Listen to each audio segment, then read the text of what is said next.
أشرقت نفسي بنور من فؤادي حينما رددت يا رب العباد وانتشت روحي وصار الدمع يجري.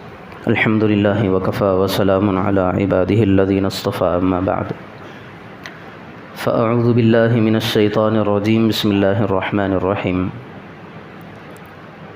وراودته التي هو في بيتها عن نفسه وغلقت الأبواب وقالت هيت لك قال معاذ الله إنه ربي أحسن مثواي إنه لا يفلح الظالمون وقال النبي صلى الله عليكم بتقوى الله أو كما قال صلی اللہ علیہ وسلم۔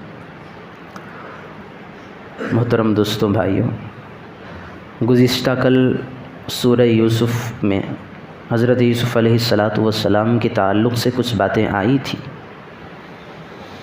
کہ حضرت یوسف علیہ السلام کو ان کے بھائیوں نے حسد کی بنیاد پر، جلن کی بنیاد پر طرح طرح کی ان کے خلاف سازشیں کی۔ آخر کار ایک نتیجے پر آئے کہ حضرت یوسف علیہ السلام کو لے جا کر کے کنویں میں ڈال دیا، ڈال کر کے واپس چلے گئے۔ اب یہاں تک ان کے بھائیوں کا کام تھا، جتنی ان کی سخت تھی، طاقت تھی، جتنا کر سکتے تھے انہوں نے کر لیا۔ اب پھر آگے اللہ رب ذوالجلال کی قدرت کا تذکرہ ہے۔ یہ تو چھوڑ کر کے چلے گئے کنویں میں ڈال کر کے، تو ایسا ہوا کہ ایک مدین سے، مصر سے مدین جانے والا قافلہ راستے میں جا رہا تھا، کیونکہ یہاں پر اللہ کی قدرت کا مظاہرہ ہے، اور قافلہ راستے میں جا رہا تھا تو اسے پیاس کی، شدت کی پیاس لگی۔ ان کا رخ تو اور تھا، لیکن پیاس انہیں غضب کی لگی تھی، تو انہوں نے اپنا راستہ موڑ لیا، جس جانب وہ کنواں تھا وہاں پہنچ گئے۔ فارسلوا واردہم، تو ہر ایک جماعت کے اندر، لشکر کے اندر ایک آدمی ہوتا ہے جو راستے کی تفتیش کرتا ہے، یا پھر پانی وغیرہ کے لیے اسے ٹھہرا دیا جاتا ہے۔ یہ لشکر سے تھوڑا اگلے حصے میں رہتا ہے، اکیلا۔ یہ بندہ گیا، اس کے اندر جا کر کے ڈول جیسے ہی ڈالا تو حضرت یوسف علیہ السلام نے اس ڈول کو رسی کے ساتھ پکڑ لیا، پھر کھینچا، دیکھا کہ حضرت یوسف علیہ السلام نکل رہے ہیں۔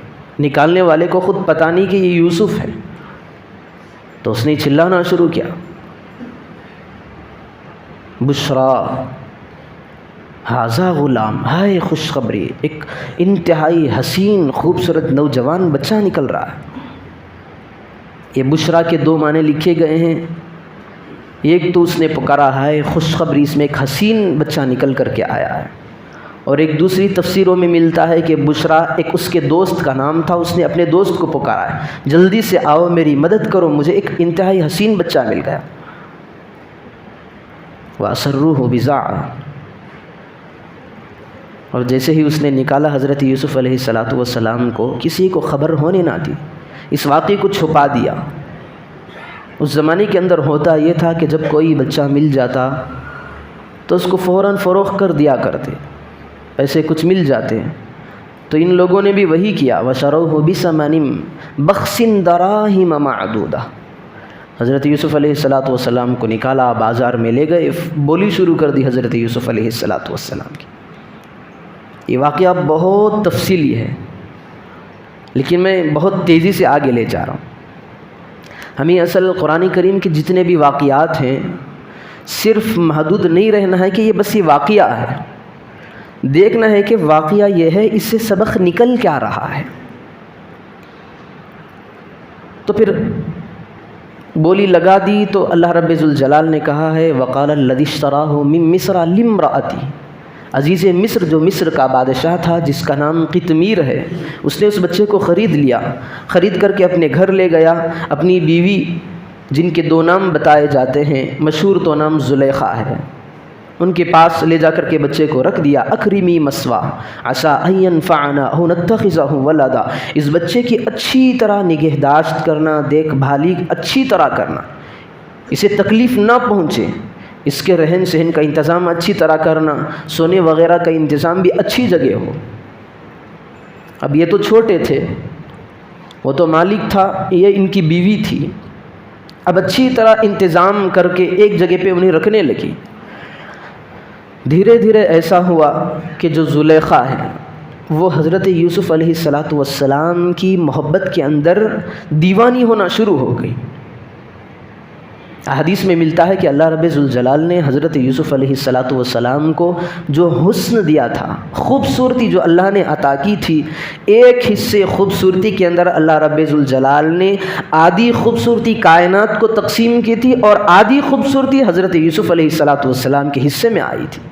تو ذرا اندازہ لگائیں، ساری دنیا کے اندر آدھا حصہ حسن کا جس شخص کو لگایا گیا ہو، جس شخص کو عنایت کیا گیا ہو، وہ کتنا حسین ہوگا۔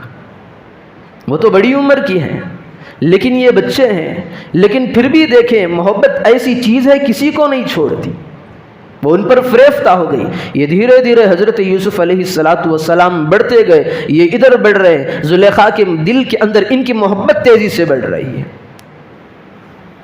اور وہ طاق میں تھی، کوئی موقع مجھے ہاتھ مل جائے نا، میں یوسف کو ورغلاؤں گی، اسے پھسلاؤں گی، اسے بہکاؤں گی، جتنی میری خواہشیں ساری اس سے نکلواؤں گی۔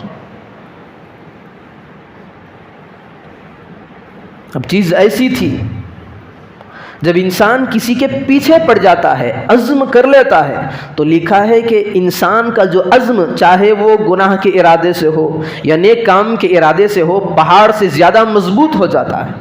یعنی مجھے کرنا ہی ہے۔ بہت سارے لوگوں نے ایسے کارنامے دیے ہیں، انجام دیے ہیں، ان کے اندر عزم آ گیا، استقلال آ گیا، انہوں نے ٹھان لی کہ مجھے کرنا ہے، پھر دنیا والوں کو بتا دیا کہ یہ کام میں نے کر کے ہی چھوڑا ہے۔ تو ایسے ہی زلیخا طاق میں تھی، کب یوسف میرے ہاتھ لگ جائے۔ تو دیکھا کہ ایک مرتبہ کمرے کے اندر داخل ہو گئے، یہ تو پہلے سے انتظار کر رہی تھی کہ کب آ جائے، کب میں اپنے نرغے کے اندر انہیں پھانس لوں۔ تو اللہ رب ذوالجلال کہتا ہے وراودته التي هو في بيتها عن نفسه، جیسے ہی آ گئے حضرت یوسف علیہ السلام، پہلے سے اس انتظار میں تھی تو بہت پھسلایا، بہت بہکانا شروع کر دیا، حتیٰ کہ جو کواڑیں تھیں، جو دروازے تھے، اس کے جو لاکس تھے، ساروں کو بند کر دیا۔ کبھی ان کی تعریف شروع کر دیتی کہ تمہارے بال کتنے حسین ہیں۔ حضرت یوسف علیہ السلام کہتے ہیں وہ حسن اور خوبی کیا ہے جسے ختم ہونا ہے۔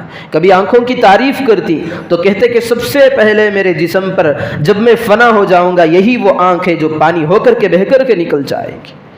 کبھی جسم کی تعریف کرتی تو حضرت یوسف علیہ السلام کہتے کہ وہ کون سا خوبصورت جسم ہے جو مٹی کی غذا بن جائے گی۔ پھر بھی یہ بھڑکاتی رہی، ورغلاتی رہی، چونکہ ڈور کو لاک کر لیا تھا۔ پھر حضرت یوسف علیہ السلام کا تذکرہ اللہ رب ذوالجلال نے کہا ہے، حضرت یوسف علیہ السلام نے جب بھانپ لیا کہ مجھے گناہ کی دعوت دے رہی ہے، برائی کی طرف بلا رہی ہے، میرے قدموں کو اللہ کی ناراضگی کی طرف آگے بڑھانا چاہتی ہے، تو حضرت یوسف علیہ السلام کے جو منہ سے جملے نکلے قرآن نے اس کو نوٹ کیا ہے، قال معاذ اللہ کے پیغمبر حضرت یوسف علیہ السلام نے پیغمبرانہ انداز کے اندر سب سے پہلے یہ کہا، قال معاذ اللہ، میں سب سے پہلے اللہ کی پناہ میں آتا ہوں، کیونکہ جو بندہ کسی کی پناہ میں آتا ہے تو وہ ہر جانب سے محفوظ ہو جاتا ہے۔ اللہ کے نبی صلی اللہ علیہ وسلم نے فتح مکہ کے وقت بھی یہ کہا ہے۔ فتح مکہ کا واقعہ جب اللہ کے رسول صلی اللہ علیہ وسلم مکے کے اندر فاتحانہ شان کے ساتھ داخل ہو رہے تھے، صحابہ کی خوشیاں، ان کی لہریں دوڑ رہی تھی۔ اللہ کے رسول صلی اللہ علیہ وسلم سے صحابہ کہہ رہے تھے، یہ نعرے لگاتے ہوئے جا رہے تھے، الیوم یوم المرحمہ،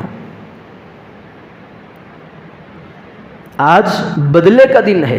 جن لوگوں نے ہم کو ستایا ہے، جن لوگوں نے ہم پر کیچڑ اچھالی ہیں، جن لوگوں نے ہماری عزتوں کو داغدار کیا ہے، ہماری عفت کے چادروں کو چاک کیا ہے، آج ان سے انتقام کا بدلہ آ چکا ہے۔ اللہ کے پیارے حبیب صلی اللہ علیہ وسلم نے فرمایا، نہیں صحابہ، آج تو رحم کا دن ہے، الیوم یوم الملحمہ، آج تو رحم کا دن ہے، جو ہمیں کسی نے گالی دی وہ بھی معاف، جس نے ہم کو ستایا ہے وہ بھی معاف، جس نے ہم پر کوڑا کرکٹ ڈالا ہے اسے بھی معافی، اور یہ بھی اعلان کرا دیا کہ جو مکے کے اندر چلا جائے اسے بھی امان، جو ابو سفیان کے گھر کے اندر داخل ہو جائے اسے بھی امان۔ یہ امان کا مطلب ہی یہی ہے کہ بندہ اگر کسی کے امان میں آ جاتا ہے تو اسے کسی قسم کا نقصان نہیں پہنچتا۔ تو اللہ کے پیارے پیغمبر حضرت یوسف علیہ السلام نے کہا قال معاذ اللہ، میں اللہ کی پناہ میں آتا ہوں، جس ذات کی ہم پناہ میں آتے ہیں وہ اللہ ہمارے قدموں کو کسی غلط راستے پہ ڈال نہیں سکتا۔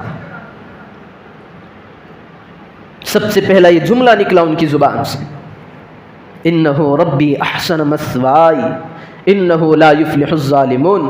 پھر حضرت یوسف علیہ السلام نے جو ان کا بظاہر مالک تھا، جس نے خرید کر کے لے جا کر کے رکھا تھا، انہوں نے کہا مجھے میرے مالک نے اتنا اچھا ٹھکانہ دیا ہے، میں کیوں اس کی نافرمانی کروں؟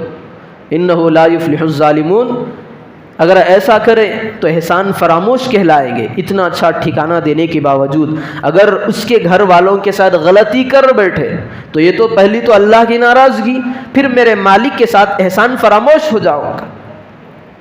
پھر ایک وقت آیا، اب تک تو زلیخا ارادے کا اظہار کر رہی تھی، پھسلا رہی تھی، لیکن حال اور وقت ایسا بھی آ گیا کہ حضرت یوسف علیہ السلام کا پیچھا کرنا شروع کر دی۔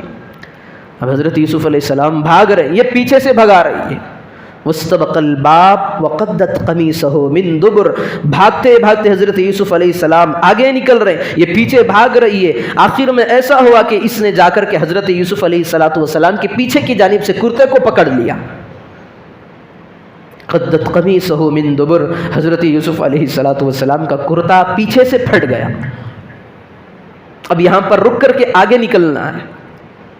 اللہ کے پیارے پیغمبر حضرت یوسف علیہ السلام نے بتلا دیا کہ اگر گناہ اور غلطی کا مومنٹ آ جائے، ایسا وقت آ جائے، تو سب سے پہلے ہمیں رجوع اللہ ہونا چاہیے، زبان پر کلمات استغفار ہونا چاہیے، پھر صرف زبان تک یہ بات محدود نہیں رہنی چاہیے، اپنے قدموں کو آگے بڑھانا ہے تاکہ میں اس گناہ سے بچ جاؤں، اس گناہ سے نکل جاؤں۔ کیونکہ بندہ سوچتا ہے کہ میں جس گناہ کے اندر، جس گناہ کا کام کرنے جا رہا ہوں، مجھے کوئی دیکھ نہیں رہا ہے۔ اللہ رب ذوالجلال کہتا ہے جب بندہ گناہ کرتا ہے یا گناہ سے پہلے تو اللہ رب ذوالجلال پہلے ہی سے 4 گواہ تیار کر لیتا ہے۔ سب سے پہلا گناہ زمین کو اللہ رب ذوالجلال بنا دیتا ہے، یومئذ تحدث اخبارہا، کہ سب سے پہلی گواہی زمین قیامت کے اندر گواہی دے گی، ساری خبروں کو اگل دے گی۔ یوم تبل السرائر، جتنے بھی راز تھے سارے راز آشکار ہو جائیں گے۔ پھر دوسرا گواہ اللہ رب ذوالجلال کہتا ہے کرامن کاتبین یعلمون ما تفعلون، جو تمہارے داہنے کندھے اور بائیں کندھے پر جو 2 فرشتے بیٹھے ہوئے ہیں، یہ تمہاری ہر ادائیں، ہر وفاؤں کو نوٹ کر رہے ہیں۔ آنکھوں کی خیانت نوٹ ہو رہی ہے، ہاتھوں کے غیر غلط کام نوٹ ہو رہے ہیں، اپنے قدموں کو غلط راستوں پہ اٹھایا ہوا ہر چیز نوٹ ہو رہی ہے۔ دوسرا گناہ، پھر تیسرا گناہ اللہ رب ذوالجلال نے فرمایا وَإِذَا الصُّحُفُ نُشِرَتْ، جس نوٹ میں، جس سجل کے اندر، جس کاپی اور جس ڈائری کے اندر وہ فرشتے وہ گناہ محفوظ کر رہے ہیں، وہ کاپی بھی نوٹ ہو جائے گی۔ وَإِذَا الصُّحُفُ نُشِرَتْ، بندے کے نامہ اعمال کل قیامت کے دن اس کے سامنے کھول کر کے رکھ دیں گے، لے تو جھٹلا ہی نہیں سکتا۔ ایک گناہ زمین تیری گواہ بن جائے گی تیرے گناہوں کی، پھر کرامن کاتبین بھی تیرے گناہوں کی گواہ ہیں، پھر یہ جو سجلات ہیں، جو یہ رجسٹر ہیں، یہ بھی تیرے گناہوں کے خلاف گواہی دینے کے لیے تیار۔ اب چوتھا سب سے بڑا گواہ اللہ رب ذوالجلال کہتا ہے بندہ ان ساری چیزوں کو بھی اگر جھٹلا دے، اللہ زمین بھی جھوٹ کہہ رہی ہے، یہ فرشتے بھی جھوٹے ہیں، یہ سجلات، یہ رجسٹر، یہ کاپیاں، یہ ڈیری بھی بیکار کی ہے، تو اللہ رب ذوالجلال کہتا ہے میرے پاس سب سے تگڑا گواہ ہے۔ یوم تشہد علیہم السنتہم وایدیہم وارجلہم بما کانوا یعملون۔ سورہ یاسین کے اندر اللہ رب ذوالجلال کہتا ہے الیوم نختم علی افواہہم، اس وقت کیا حال ہوگا جب ہم بندوں کے منہ پر لاک لگا دیں گے۔ پھر کیا ہوگا؟ گواہی اللہ رب ذوالجلال زبان سے پوچھیں گے، ہاتھ سے پوچھیں گے، پھر قدموں سے اور پیروں سے پوچھیں گے. بندہ اس کا انکار کر ہی نہیں سکتا. یہ تو خود اپنے جسم کے اعضائے بدن گواہی دے رہے ہیں، گواہ بن رہے ہیں، کیسے جھٹلا سکتا ہے بندہ؟ تو سب سے پہلے جب گناہ کا مومنٹ آ جائے تو اللہ کی پناہ اختیار کرنی چاہیے. پھر دوسرا، اپنے اعمال سے یہ ظاہر کرنا چاہیے کہ میں اس گناہ سے دور بھاگ رہا ہوں. کوئی تو نہیں، اللہ تو دیکھ رہا ہے. حضرت عبداللہ بن عمر رضی اللہ عنہ راستے میں جا رہے تھے. ایک مرتبہ دیکھا کہ انہوں نے راستے میں ایک چرواہا جا رہا ہے، ایک بکریوں کا ریوڑ ہے، اس کو ہکالنے ہوئے جا رہا ہے، ہانک رہا ہے. حضرت عبداللہ ابن عمر رضی اللہ عنہ نے سوچا میں اس کا امتحان لوں، ٹیسٹ لوں. انہوں نے کہا کہ بھائی تیرے پاس اتنی بکریاں ہیں، اس میں سے ایک بکری مجھے دے دے، کیا فرق پڑ جائے گا؟ تو اس نے کہا کہ میں ان بکریوں کا مالک نہیں ہوں، میں تو بس چرواہا ہوں. یہ بکریاں میرے ذمہ امانت کے طور پر ہیں، اگر ایک بکری بھی کم ہو جائے تو میں اپنے مالک کو کیا جواب دوں؟ یہ حضرت عبداللہ بن عمر رضی اللہ عنہ اس کا ٹیسٹ لے رہے ہیں. تو اس چرواہے نے کہا، حضرت عبداللہ ابن عمر رضی اللہ عنہ نے اس سے کہا کہ بھائی دیکھ، یہ تو امانت میں ہیں، لیکن اتنی ساری بکریوں کے اندر اگر ایک بکری تو مجھے دے دے گا تو نہ تیرا کچھ جائے گا اور نہ تیرے مالک کو اس کی خبر ہوگی، کیونکہ میں اس کا منافع تجھے دے دوں گا، بازاری قیمت سے میں آدھی رقم اس کی تیرے حوالے کر دوں گا. یہ الفاظ اس نے سنا تو اس کا چہرہ تھوڑا بدل گیا. اس کی زبان سے یہ الفاظ نکلے، ثم این اللہ، اے عبداللہ تم تو میرے مالک کے بارے میں بات چیت کر رہے ہو کہ اگر میں ایک بکری اٹھا کر کے دے دوں گا تو میرے مالک کو پتہ نہیں چلے گا، لیکن تمام جو دنیا کا مالک ہے اس کا کیا بنے گا؟ ثم این اللہ، پھر اللہ کہاں ہے؟ تو حضرت عبداللہ ابن عمر رضی اللہ عنہ کہتے ہیں کہ اس کا جملہ میرے دل پر اتنا اثر کر گیا کہ میرے دل کے اندر وہ نقش ہو کر کے بیٹھ گیا. وہاں سے حضرت عبداللہ ابن عمر تو چلے گئے، لیکن جب بھی جاتے کوئی بھی موڑ آتا تو حضرت عبداللہ ابن عمر رضی اللہ عنہ کے منہ سے وہ نکلتا جملہ، ثم این اللہ، اللہ کہاں ہے؟ اللہ کیا کر رہا ہے؟ میں یہ کام کر رہا ہوں، اللہ تو دیکھ رہا ہے. پھر وہ جو جملہ ہے انہیں ستایا جا رہا تھا، یہ انہوں نے تفتیش کی کہ یہ کس کا خادم ہے، کس کا نوکر اور غلام ہے. گئے اس کے مالک کے پاس، جا کر کے پوچھا مجھے آپ یہ دے دیں، یہ غلام آپ میرے حوالے کر دیں. تو اس کے مالک نے کہا یہ تو بہت بڑا امانت دار ہے، اس کی بولی ہی نہیں لگ سکتی. تو حضرت عبداللہ ابن عمر رضی اللہ عنہ نے کہا تو جتنی بولی لگائے گا میں دینے کے لیے تیار. تو لکھا ہے کہ اس کے مالک نے، بکریوں کے ریوڑ کے مالک نے جتنی بولی لگائی تھی، حضرت عبداللہ ابن عمر رضی اللہ عنہ نے اس کو دے کر کے اس غلام کو اپنے قبضے میں کر لیا اور غلام سے کہا کہ میں تجھے خرید چکا ہوں، اب تو میرا غلام ہے، لیکن تیرا وہ جو جملہ ہے نا ثم این اللہ، اس کی بدولت میں جا تجھے آج آزاد کر رہا ہوں. پھر حضرت عبداللہ ابن عمر رضی اللہ عنہ نے اس کو آزاد کر دیا. اس میں ایک پیغام ہے، جو بندہ اللہ سے ڈرتا ہے اللہ رب ذوالجلال اس کے لیے راستوں کو کھول دیتا ہے. حضرت یوسف علیہ السلام کا جو ابھی تذکرہ ہوا تھا اس میں بھی یہی پیغام حضرت یوسف علیہ السلام نے دیا ہے کہ جب گناہ ہو جائے تو سب سے پہلے اللہ کی امان میں داخل ہو جائے. صرف زبان کے بول نہیں بلکہ اپنے اعمال سے، اعضاء سے ایسے کام کرنا ہے گویا کہ اس گناہ کو ہم چھوڑ کر کے آگے نکل رہے ہیں. ہاتھوں والا گناہ ہو رہا ہے تو ہاتھوں کو ہٹا لینا ہے. اگر ایسا گناہ ہے ہمیں بھاگنے پر مجبور ہونا پڑے گا تو اس جگہ سے نکل جانا ہے. جب بندہ نکل جاتا ہے تو اللہ رب ذوالجلال اس کے لیے راستوں کو کھول دیتا ہے. اس کے آگے اور واقعہ انشاءاللہ کل بیان کیا جائے گا. اللہ رب ذوالجلال سے دعا فرمائیں کہ اللہ پاک گناہ کے راستوں سے، گناہ کے اڈوں سے اپنے آپ کو بھرپور حفاظت کرنے کی توفیق عطا فرمائے. سنی ہوئی باتوں پر عمل کی توفیق عطا فرمائے. اللہ